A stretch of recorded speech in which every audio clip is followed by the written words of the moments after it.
I never thought I'd be the guy sitting here telling a story like this, but life has a way of smacking you in the face when you least expect it. My name's David, and I was married to Emily for about 5 years. At first, it seemed like everything was perfect. Good job, a nice house, a dog that was more like a child to us. I thought I had a pretty solid relationship, or so I believed until about a month ago. That's when everything started to feel off. Emily, she's always been a handful. Bitchy, stubborn, quick with the lies, but she's also charming and pretty good at hiding her true colors. She's the kind of person who can spin a story so convincingly that you start questioning your own memory. It was subtle at first. Little things like missing keys, delayed texts, or her suddenly working late every other night. I brushed it off as work stress or some new social thing she got into. Honestly, I didn't want to think the worst.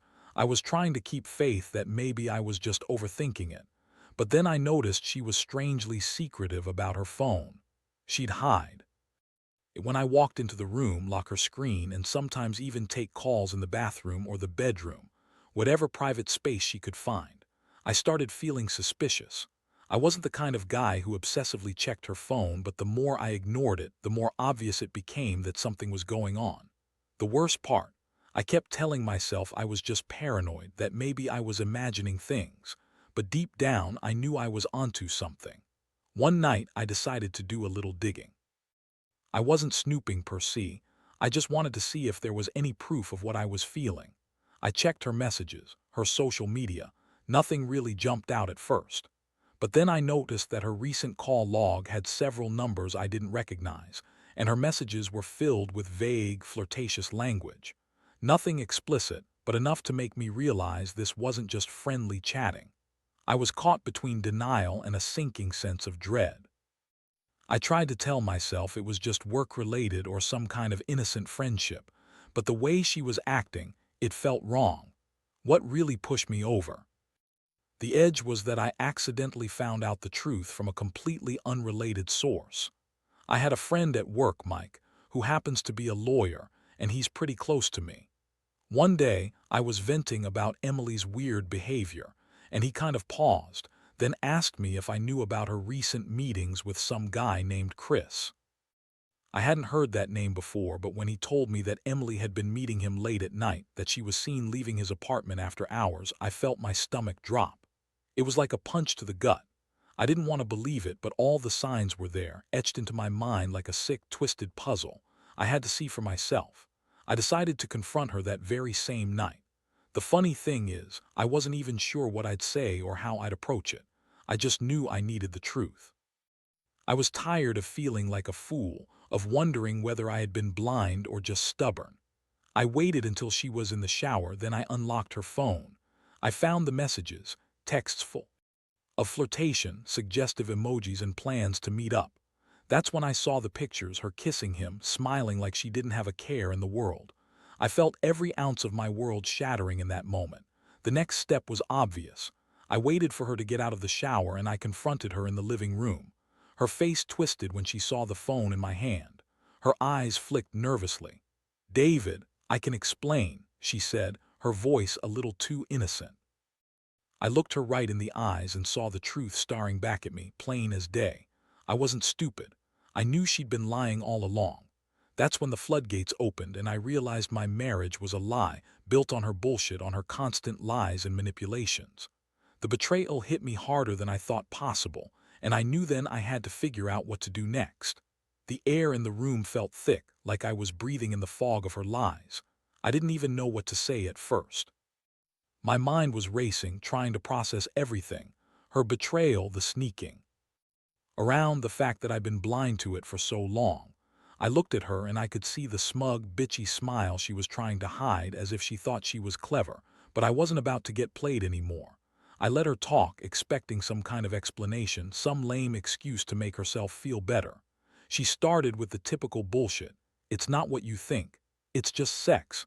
It doesn't mean anything," and the classic, "You're overthinking this." Her voice was high-pitched, full of attitude, like she was trying to dismiss me. I could see right through her. That woman had always been a liar, and now in this moment I saw her for what she truly was, a selfish, manipulative bitch who thought she could get away with anything. I was furious, but I also felt sick, like I'd been thrown into this nightmare I couldn't wake up from. When she saw I wasn't buying her bullshit, her tone changed. She started to get bitchy, raising her voice, trying to guilt-trip me. "You're just insecure," she spat. "It's not like I'm leaving you or anything. It's just sex. Calm down." I could tell she was trying to make me feel crazy, but honestly, I wasn't even mad about the affair anymore. It was the fact that she thought she could lie her way out of it like she was untouchable. I didn't yell back. I just stared at her, feeling this cold emptiness settle in. I told her I'd found enough evidence to know she was full of shit. Her response: she stormed out, calling me paranoid, saying I was overreacting because I didn't want to face the truth. But I knew the truth now. Her betrayal wasn't just about the affair. It was about the fact that she thought she could get away with lying to my face, manipulating me like I was nothing. That was the moment I realized I could no longer trust her, that my marriage was nothing more than a facade she'd been hiding behind for years. After she left the room, I sat down on the couch and just stared at her phone. I couldn't sleep that night. The images of her kissing him, her smiling with that smug look, kept flashing in my mind over and over. It was like a punch to the gut every time. I felt broken, angry, betrayed, and utterly lost. I was angry at her, but I was also angry at myself for not noticing sooner. How could I have been so blind? I was supposed to be the good guy, the one who protected his wife, and instead I got played for a fool. The next morning, I woke up knowing I had to make a decision. I couldn't go on pretending everything was fine. I had to face the reality that my wife had been cheating on me with her security protocol meetings that now felt like some sick cover for her affair with her war crimes tribunal witness protection officer, Chris. It was surreal in a way I couldn't explain. How the hell did I miss all the signs? I guess I was just too comfortable, too trusting, and now I was paying the price. I don't know what's worse, knowing she cheated or feeling so damn stupid for not seeing it coming. All I know is I couldn't keep living in her lies anymore. I had to plan my next move, but right now, all I felt was a deep, gnawing emptiness. That day, I spent hours just sitting in my house, trying to process everything. The shock was settling in, but what was worse was the boiling anger. Not just at her, but at myself for being so blind.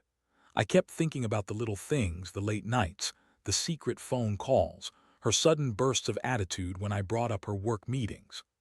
I realized I'd ignored the signs, convinced myself I was overthinking, trying to hold onto some image of us that no longer existed. I knew I couldn't just blow up and accuse her without evidence, but by then I had enough to be certain. Her lies, her fake tears when I confronted her, her sudden change in attitude. She'd always been bitchy and manipulative, and now I saw her true face, frightening in its coldness. The more I thought about it, the more it made me furious. She had been hiding her affair with Chris, her witness protection officer, who she claimed was just someone she worked with, just a security protocol meeting. Yeah, right. That was the biggest lie she told herself, and I was furious she thought I'd buy it. I decided I needed a plan. I couldn't just confront her again and hope she'd admit everything. No, I had to be smart about this. I spent that entire day researching, digging, trying to find out if there was any way to catch her red-handed. I knew she was sneaky, but I also knew her ego was fragile. If I could set up a trap, I might catch her in the act. So I made some calls, got some advice from a friend who's a private investigator.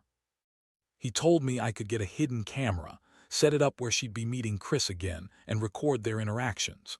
I knew it sounded like overkill, but I wanted undeniable proof.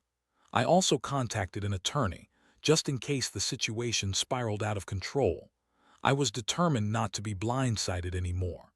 That night, I set the camera in the living room, in a spot that overlooked the hallway leading to her bedroom. I didn't want to invade her privacy unnecessarily, but I also knew I needed concrete evidence. I waited for her to come home from her meeting, feeling my heart pounding in my chest. I kept telling myself that I deserved the truth, that I'd rather confront her with cold, hard proof than be left in the dark any longer. When she finally came through the door, she was acting even more bitchy than before, snapping at the dog, throwing her coat on the chair like she owned the place. I played it cool, trying to hide my anger and hurt. She headed straight for the bathroom, and I quickly checked the camera feed. My stomach clenched when I saw her pull out her phone and start texting furiously, all while looking around like she was afraid of getting caught. I knew she was probably texting Chris or whoever else she was involved with. That was my moment. I waited until she was in the shower, then I played the footage back. Watching her kiss him in those pictures, hearing her flirt, my blood was boiling. I knew I had the evidence I needed. I felt sick, but also strangely relieved. I'd finally caught her in the act. That's when I decided I had to confront her again, but this time with proof.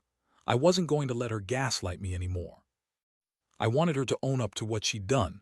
I sat in the living room, waiting for her to come out of the bathroom.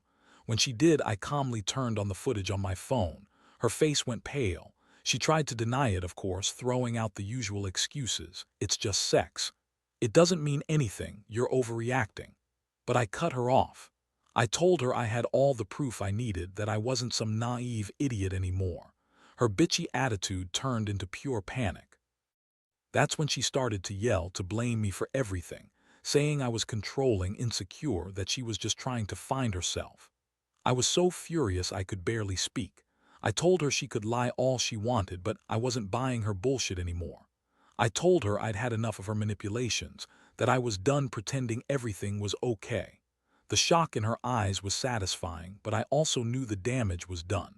Our marriage was beyond repair at that point. The trust was shattered, and I could see that she knew she'd been caught, that she'd lost her power over me.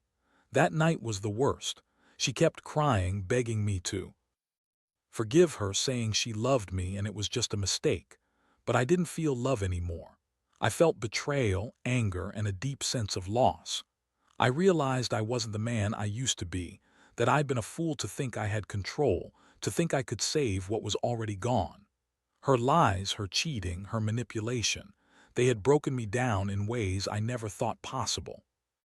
I knew then I had to make a choice, and that choice was to take control of my life and decide whether I was going to try to fix the wreckage or walk away from it all. The days that followed were some of the most difficult in my life. I felt like I was caught in a nightmare I couldn't wake up from. Every time I looked at her, I saw her bitchy smirk, the way she lied so effortlessly, and the truth that she'd been screwing around with Chris behind my back. I kept replaying the footage, the texts, the moments she thought I'd never catch her. It was like a punch to the gut every single time. I couldn't eat, couldn't sleep, just this relentless ache of betrayal. I knew I had to make some decisions fast. I couldn't keep going through the motions with her living under the same roof, pretending everything was normal. I was furious she thought she was so clever, so entitled to cheat with her security protocol meetings. That's what she called them. Like somehow her job with the War Crimes Tribunal and the Witness Protection Officer gave her this free pass to be a bitch and cheat on me without consequences. That made me sick. I sat in my office trying to think clearly. Part of me wanted to just pack up and leave, to cut ties immediately and go stay with a friend or somewhere else. But another part of me, the stubborn, revenge-seeking side, wanted her to realize she'd crossed a line. I wanted her to feel the pain, the betrayal that I was feeling. That's when I started planning my next move, carefully, coldly. I needed to know everything about her meetings with Chris, her routine, her contacts. If I was going to do anything, I had to be sure I had the upper hand. I reached out to a lawyer I knew, just a quick consultation, to understand what my rights were, what I could do if I decided to push for divorce, or even take legal action if she tried to hide assets. I wasn't planning to just walk away without a fight. If she thought she could cheat and lie her way out of this, I was prepared to make sure she paid somehow. She'd already lost my trust, but I wasn't about to let her take everything without a battle. While I was doing all this, she kept up her bitchy attitude, throwing tantrums, acting like the victim. She'd scream and cry, saying I was overreacting, calling me controlling and paranoid. But I didn't care anymore. I'd seen enough of her lies, and I knew I'd never be able to trust her again. She kept saying she was just doing her job, that her meetings with Chris were strictly professional, but I knew better. I'd seen the messages, the pictures. She was messing around with her witness protection officer, using her work as an excuse. That realization made me realize she'd been using her job as a cover for her infidelity, and that was the thing that pushed me from angry to cold. One night, I decided I couldn't keep pretending I was okay with her lying in my face.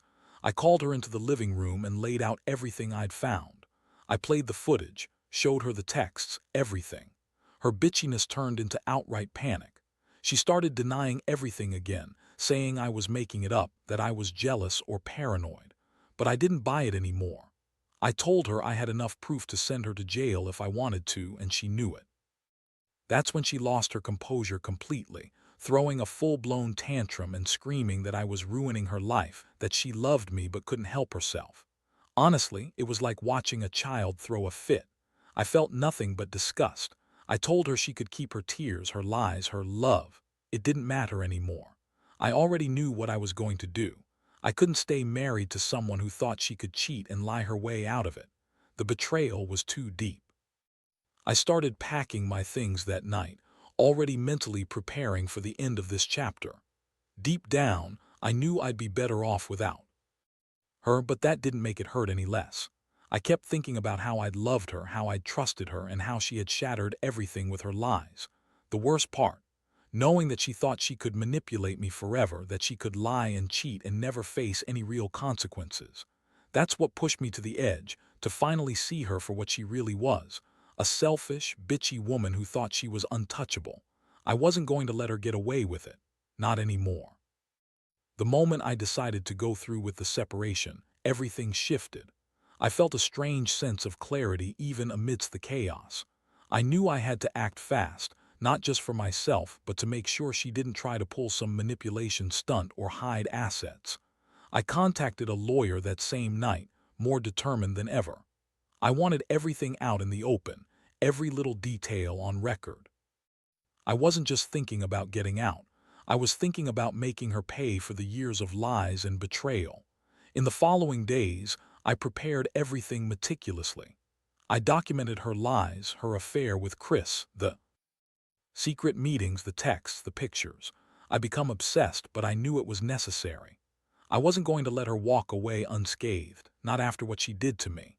I was angry, yes, but I also felt a strange sense of power, like I was finally taking control of my life after years of feeling like I was just drifting along, trusting someone who didn't deserve it. Meanwhile, Emily's behavior grew even more bitchy and entitled. She started to act out, throwing tantrums, yelling that I was ruining everything, that I was being too controlling and paranoid. She accused me of invading her privacy, of trying to destroy her. I just sat there and listened, knowing all her threats were empty. She thought she could manipulate me with tears and anger, but I was done falling for her games. The truth was out, and I had all the leverage now.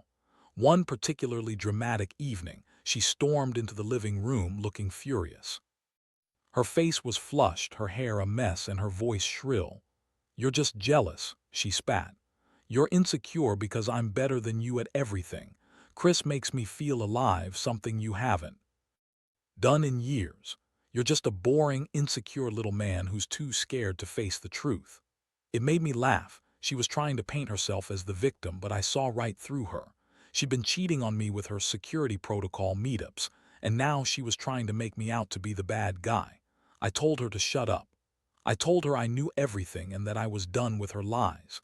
I made it clear I was filing for divorce, that I was taking her to court if necessary. Her bitchy facade cracked for a moment and she looked genuinely scared. That was the moment I realized how much control I had. She was finally feeling what it was like to lose her grip, to face real consequences. The next day I moved out. It was a brutal process, packing my things, saying goodbye to the house that once represented our future. I felt numb, like I was watching everything happen to someone else. I kept replaying everything in my head, wondering how I missed the signs for so long, wondering why I was so blind to her manipulations. But I also felt a strange sense of relief. I was finally free from her grip, from her lies, from the constant feeling that I wasn't enough. Looking back, I realize I learned a lot from this. I learned that trust is fragile, and sometimes people will betray you in ways you never imagined. But I also learned that taking control, no matter how painful, is the only way to truly move on. I don't regret uncovering the truth, even if it's been one of the hardest things I've ever done. Now I'm trying to rebuild my life piece by piece. I know I'll be okay, but it's going to take time. I just wish I could go back and tell my past self to trust his instincts sooner. Because in the end, the truth always finds a way out, no matter how much you want to hide from it. Months have passed since I moved out, and honestly, it's been a roller coaster of emotions. The anger has faded some, replaced by a dull ache of betrayal I'm learning to live with. I still think about Emily sometimes, about how she thought she could get away with it all, about the way she lied so effortlessly, like she was entitled to do whatever she wanted. But I've come to realize that I was better off without her. The trust was broken beyond repair, and I refuse to be that fool again. What's surprising is how much I've grown from this experience. I used to think marriage was about loyalty, about building a future together. Now I see it's also about respect that, once shattered, is almost impossible to rebuild. I've become more cautious, more aware of the signs I once ignored. I don't let people manipulate me anymore, and I value honesty above all else. I've also learned that revenge isn't about hurting her, at least not anymore. That was pure anger, and I needed to let it go.